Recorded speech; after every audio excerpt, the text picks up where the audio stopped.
What's good, everybody? Big Game James here, back in the building, man. A lot of stuff going on right quick. I just want to talk about it. Shout out to my dog. Hey, shout out to Boss Cowboys and shout out to the OC. If y'all watched the show last night, we had the final word, and them boys was going ham on some Leo Collins. They probably gonna drop a video today, so definitely go make sure and check it out. But they was going ham about Leo Collins yesterday, ham, and we was going back and forth. It was fun. Especially when the tweet came with Nick Eatman saying, and then it was announced today that Terrence Steele will still be. What's good? I might not be able to see your names because my thing is coming out. So what's up, everybody? If I didn't say what's up, I'm sorry, but what's up? What's up, everybody, for sure. But it's the word is out today that Terrence Steele will be staying at right tackle at least this week. Leo Collins will practice at right tackle and left guard. On the depth chart, he's behind Terrence Steele at the right tackle, and he's over there at left guard. Like I said, shout out to them boys, man. They kept on saying Leo Collins is better at the left guard. I ain't hating. I think Leo Collins is probably a good left guard. But I think it could go a whole bunch of ways, but just in my thoughts right now, just my thoughts, Collins hasn't practiced with the team in 5 weeks because I think you're not allowed to practice with the team when you're on suspension. You're not allowed to be in the building. You're not allowed to be around anything. From my knowledge, when you're on suspension, you're not allowed to have contact with the team. You're not allowed to practice. You're not allowed to do anything.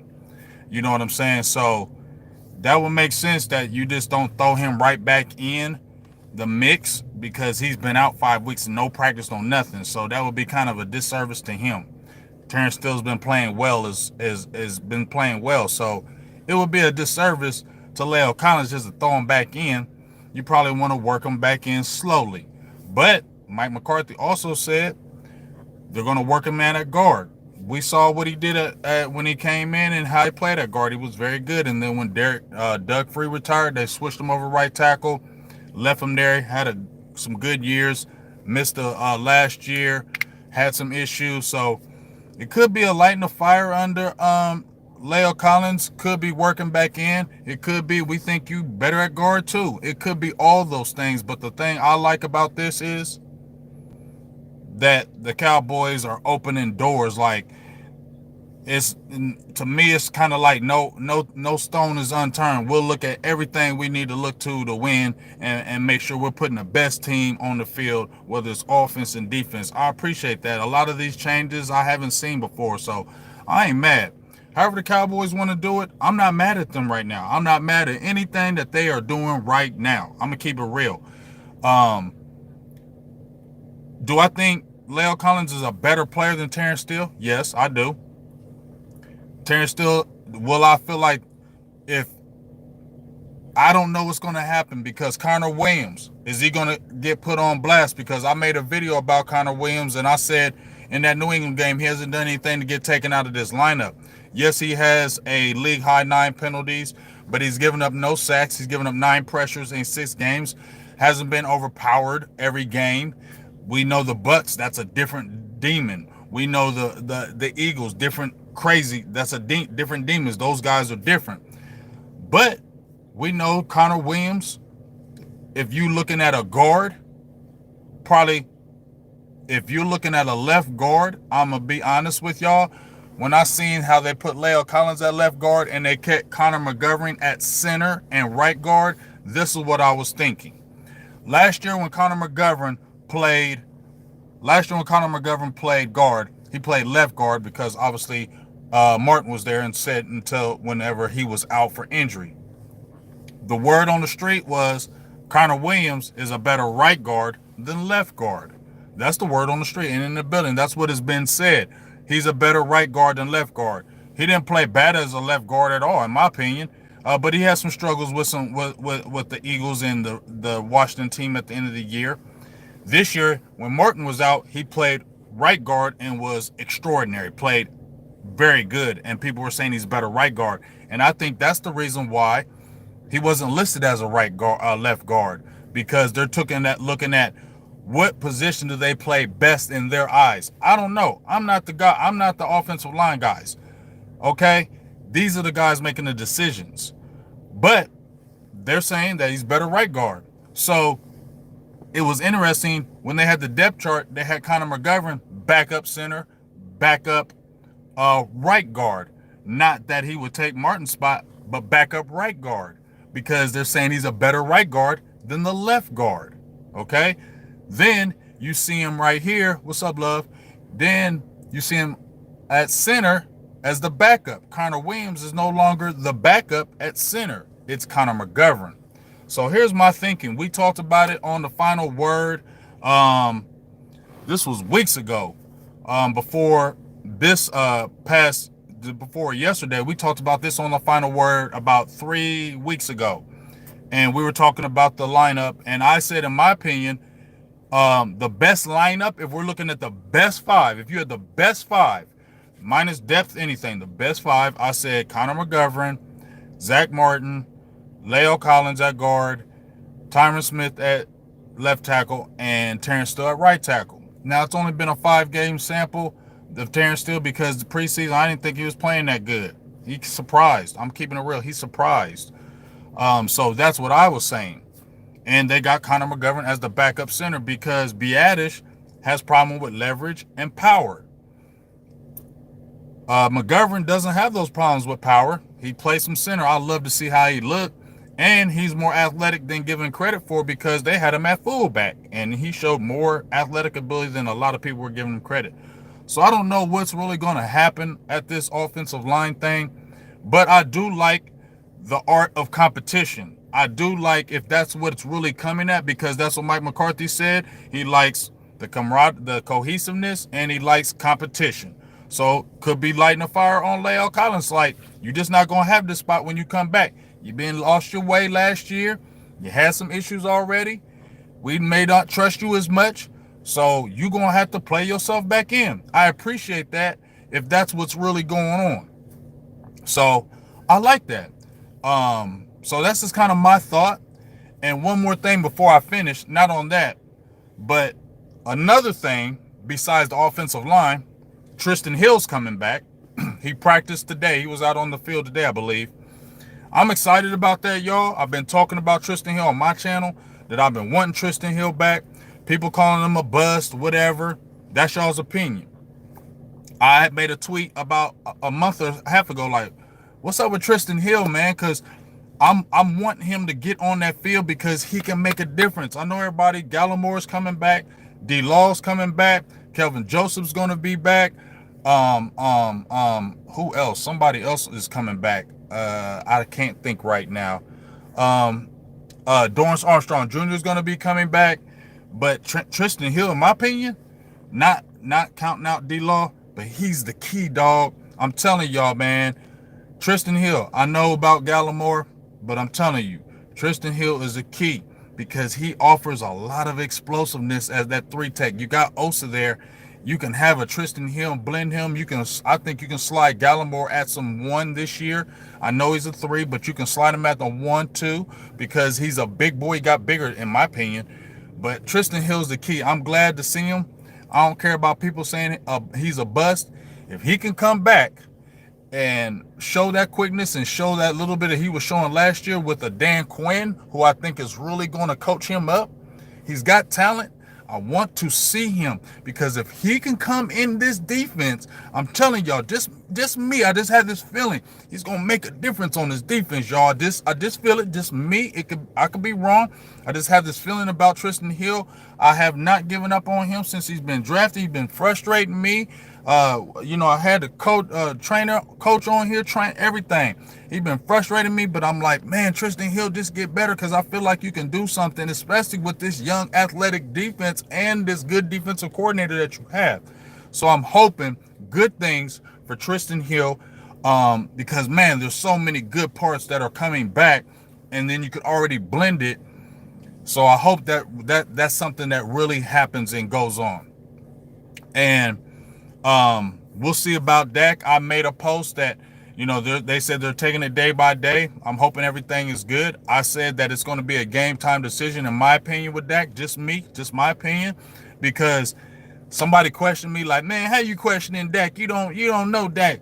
I'm never questioning Dak. I will never, ever question Dak Prescott. He's a warrior. But it don't matter how much of a warrior he is. If that calf says no, he ain't playing. So I'm hoping everything is good with that calf because it's a strained calf. You never know. He could make a wrong turn and restrain it. It's a day-to-day thing. So I'm hoping everything is good with that and nothing happens and he can go ahead and play in this game, Minnesota. Few quick keys to the game. They say Boss Man fast practicing. I don't know how much work he's going to get in. Anthony Brown is still going to start. I don't know how much work they'll ease him in. They're going to ease Boss Man in. That's for sure. So Kelvin Joseph is going to be eased in, but I'm glad he's finally getting on the field, and I want to see him get some work. Just some quick keys to the game that we was talking about, and then I'm going to bang out of here. But I didn't say Tristan Hill was a starter. I said he's going to be a good rotational piece, okay? So, but I'm going to talk about some quick keys to the game. I've been looking at this Minnesota team, been looking at their defense. I made a post there. Lead the league in sacks with 21. They're top 7. They're the 7th in the league in pressures with 75. They're first in the league with hurries with 46. They live off that front. Like we talked about yesterday, Danielle Hunter has 6 sacks. Everson Griffin has 4. Tomlinson has 1.5. I think Michael Pierce, I think he's on IR now. I think he had 2. So they lived off that front. Their front is their thing. That's how they really pressure you. They don't do a lot of blitzing. They blitz like 22% of the time. They really rely on their front. So if that Cowboys offense, so it's going to be huge for Biadish because that middle can get worked. They're giving up like 120-some yards on the ground, 4.8 yards a carry. They're like bottom of the barrel in run defense. Cowboys are, I think, second still in the league in rush offense as a whole. Tony Pollard's averaging 6 yards a carry. Zeke is still averaging 5. This is a game where they really, with Dak still having that iffy calf, that run defense can really be exploited. So that line and Connor Williams, those guys in the inside are really going to have to play lights out. If they can really play lights out, and they can really run this ball, put pressure, and get them on the play action, throw little dump outs, screens. They're susceptible to those type of plays. Kendricks is a dog. I think it's Hendricks or Kendricks. He's a dog, but attack that front, run like we were talking about yesterday. OC brought it up. Run at their D ends, Hunter. Run at Everson Griffin. Wear them down. So I definitely think this run game can exploit them. Their pass defense, it's middle of the pack, but they have a passer rating against them as a whole of 87.5. Okay, and their worst cornerback, Breland, is giving up like 113 rating, giving up 4 touchdowns. You know what I mean? They're going to have a young player in Cameron Dantzler that's going to take over Patrick Peterson. They got Harrison Smith. They got another corner. He's pretty decent. I can't remember his name, number 24. But they can be exploited, especially with some play action, slants over the middle, the digs, especially good play action. After they get that run game play action, hitting Lamb deep, I can see that happening. So Dallas can really exploit them. On the defensive side, Kirk Cousins, he's having a great year. 13 touchdowns, only 3 picks. They got a young offensive line. I'll mention Christian Darrisaw, who came out of Virginia Tech this year, their left tackle. He just started last against the Carolina Panthers' first full game, so this is only going to be his second game starting. They got a young line across the board. All those guys are like draft picks from like 2018 and up. So they got a young line, so we got to get some pressure. And I love for them to put Micah Parsons' hand in the dirt this game a little bit more. So attack this defense, attack this offense. They got to stay gap disciplined because they're going against a Dalvin Cook who's notorious to killing that zone blocking. He's good with them cutbacks. Cowboys got to stay disciplined. They gave up a 100-yard rusher, the first one last week, so Cook is going to bring some pressure. She's going to stretch that defense, so they got to stay disciplined, especially with Brent Irvin being out. So, got to play discipline. They got some good receivers, Jefferson and Thielen. So, gotta hold that run game. Kirk Cousins gets the ball out quick, but under pressure, he's like 46% completion rating. Under pressure, not blitz, under pressure. So Dallas is good with pressuring quarterbacks, knocking quarterbacks down. I think they're tops in the league with quarterback knockdowns. So I like to really see a Micah Parsons game. I really feel a Micah Parsons hand in the dirt game, getting after them is really needed in this Minnesota Vikings game. So I hope I see it. So in ending in this video, I'm just going to say this, man. It's now or never. It's do or die. It's do or die. I know this is a win now team that got a lot of young players, that got a lot of young rookies, but man, Dalton Schultz is coming up. Randy Gregory's coming up. Dorrance Armstrong Jr., Connor Williams. I don't know if you're keeping those guys, but you got guys coming up for contracts. These guys they brought over are like 1-2 year deals. You aren't going to be able to keep everybody, and that's one more year added on. This is a year that you can really win now. The time is now. You're making the moves. If you're trying to get the best 5 offensive linemen, that's cool. I like these moves. You cut Jalen Smith. We didn't think that was going to happen. You moving people on the offensive line. I didn't ever think you was going to make a switch or even put a La'el Collins on the depth chart at left guard. Practicing. I didn't think they were going to do these type of things this year. I see a difference in this team. We all see a difference in this team. So go for it. Why wait? I'm not sitting there saying we won to the Super Bowl this year, but you got a Super Bowl type team. You might be missing a few things, but you can still go to the Super Bowl with this team. So the time is now. Get this stuff while these guys are under rookie deals.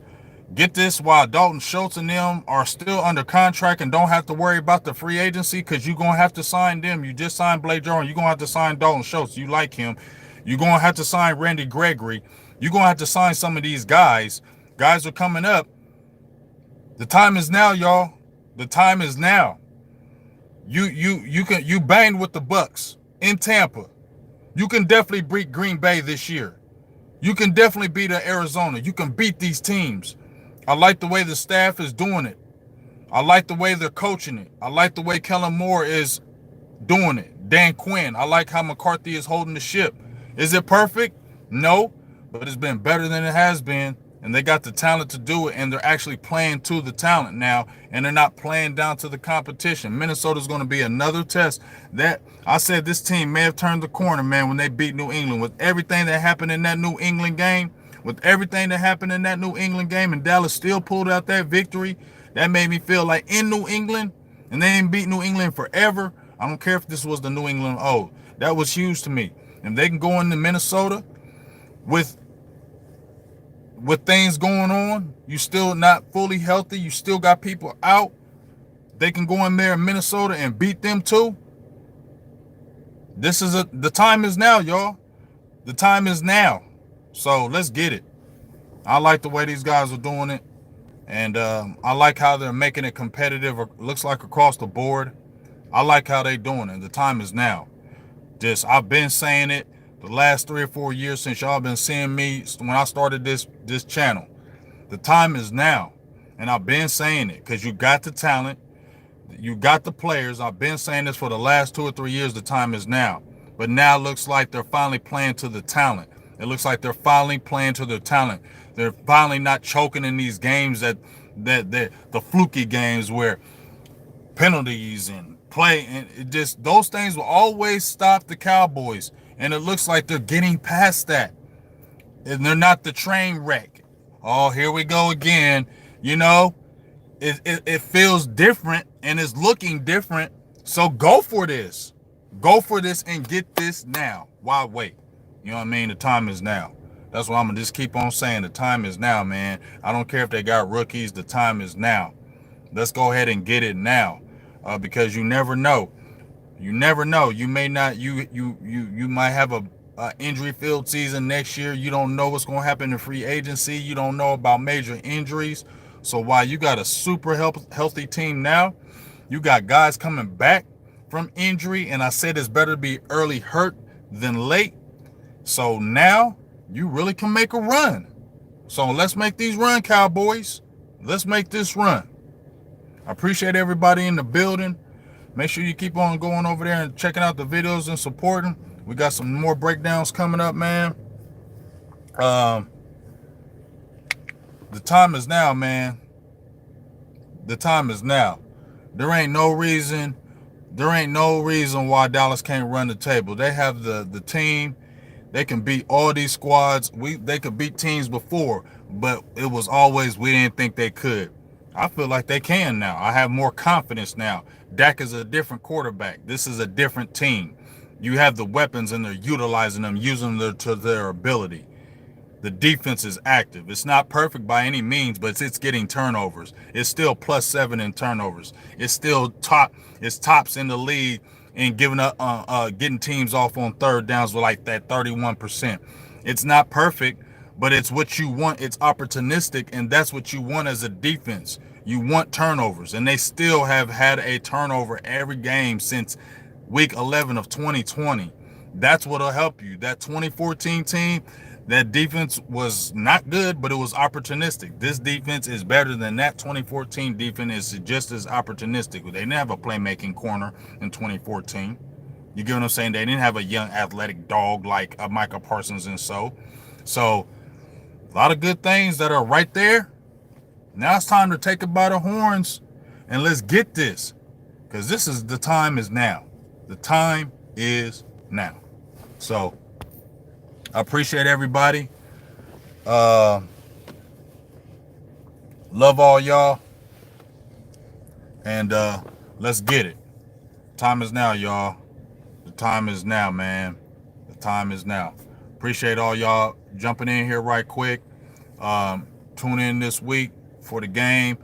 Shout out to my boo thing for her birthday coming up on Halloween. So we know that Cowboys blessed me on my birthday weekend last week, getting that victory against the Patriots. So let's get this victory on Halloween for my boo thing. Her birthday's on Halloween, so we got to get that victory for her on Sunday. Happy birthday, boo. Her birthday's on Sunday.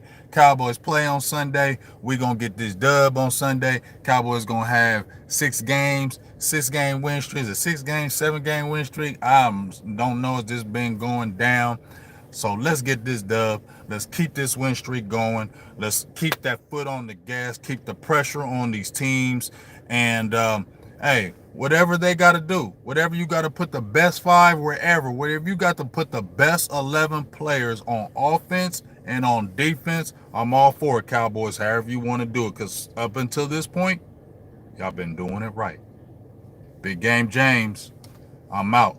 Talk to you soon. Peace.